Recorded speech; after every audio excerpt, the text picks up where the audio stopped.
Coucou les CM2, j'espère que vous avez bien compris le travail qu'il fallait faire avec le cherchon.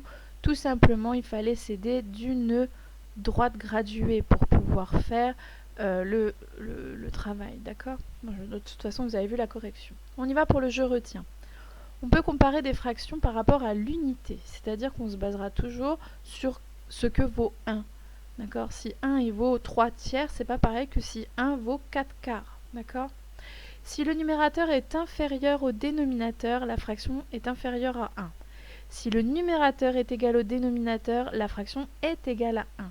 Si le numérateur est supérieur au dénominateur, la fraction est supérieure à 1. Ok, ces trois petites choses-là, elles sont résumées juste en dessous. Si le numérateur, je vous rappelle c'est celui du haut, est inférieur et plus petit que le dénominateur. Alors on reprend, si le chiffre du haut est plus petit que le chiffre du bas. Regardez, c'est le cas ici. 5 huitièmes. 5 huitièmes sur la droite, il est ici. Il est donc plus petit que 1. D'accord? Si le numérateur est égal au dénominateur, c'est-à-dire si le chiffre du haut est égal, ça je ne peux pas trop vous transformer, au chiffre du bas. Regardez, 8 huitièmes. D'accord? Ça, c'est égal à 1. Si le numérateur est supérieur au dénominateur, si le chiffre du haut est plus grand que le chiffre du bas, là, la fraction est supérieure à 1. Par exemple, 13 huitièmes, vous voyez, il dépasse 1.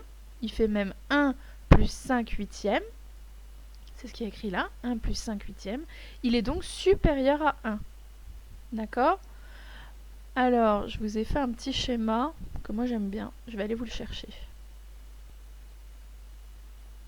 Donc, il s'agit de cette image-là, regardez. Le numérateur, moins, il est plus petit que plus le dénominateur. C'est inférieur à 1. Vous voyez, je vous ai mis un autre exemple, 5 septièmes. Vous avez aussi 3 quarts, 2 huitièmes, etc. Quand c'est égal, en haut et en bas, ça fait 1. 7 septièmes, 10 dixièmes, 100 centièmes, etc. Ça fait 1. Quand en haut, il est plus grand que celui du bas, il est supérieur à 1, ça fait 9 septièmes par exemple. Ça peut être aussi 10 cinquièmes, ça peut être aussi 100 dixièmes, etc. D'accord? Ok.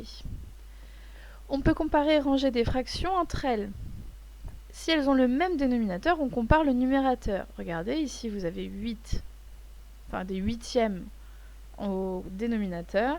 Donc on compare le numérateur. 13, c'est plus grand que 5. Donc, 13 huitièmes est plus grand que 5 huitièmes. D'accord? Puisque 5 huitièmes, il est là. 13 huitièmes, il est jusque là-bas.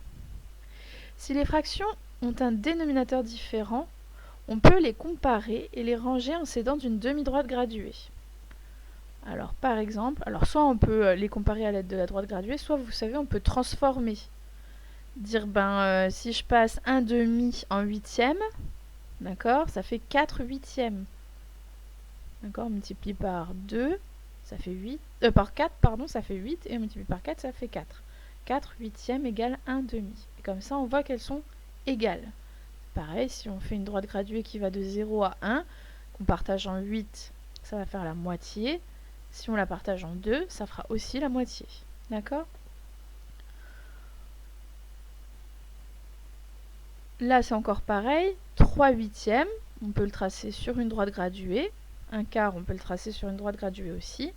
On peut aussi utiliser le calcul. C'est-à-dire que si je transforme un quart en huitième, 4 fois 2, 8. Donc il faut que je multiplie par 2. Une fois 2, ça va faire 2 huitièmes. 2 huitièmes, c'est plus petit que 3 huitièmes. D'accord? Donc soit on passe par la droite, soit on peut passer aussi par le calcul. D'accord? Et rappelez-vous bien de ça là. D'accord? De ce que je viens de vous expliquer avec le petit schéma que je vous ai montré. Ça, c'est hyper important. Ok, ensuite, je vous donne l'exercice 2 et l'exercice 1 et l'exercice 2 à faire. Justement, c'est ce dont il faut se rappeler, c'est-à-dire lequel est le plus grand. 1 tiers, 1 est plus petit que 3. La fraction est inférieure à 1. 4 tiers, le nombre du haut est plus grand que celui du bas. Fraction supérieure à 1. 4 quarts, ils sont égaux, fraction égale à 1. Donc le 1, ça va. Le 2, c'est un vrai faux. Donc vous avez juste à mettre si l'histoire, si ce qu'ils disent est vrai ou pas. 2 tiers, on regarde, c'est facile. Alors il y a celui-ci qui est un petit peu, c'est des coquins. 95 centimes d'euros, et ben ça fait 95 centièmes d'euros. Ça vient de là le mot centime, d'accord? Parce qu'on a partagé l'euro en 100 et on obtient des centièmes, 95 centièmes. Ça, vous savez l'écrire du coup. Et puis là, c'est pareil. Voilà, voilà, je vous laisse faire ces 2 petits exercices, c'est relativement facile. À tout à l'heure pour, je ne sais plus, l'histoire, non, vous ne me voyez pas. Pour la littérature, je crois.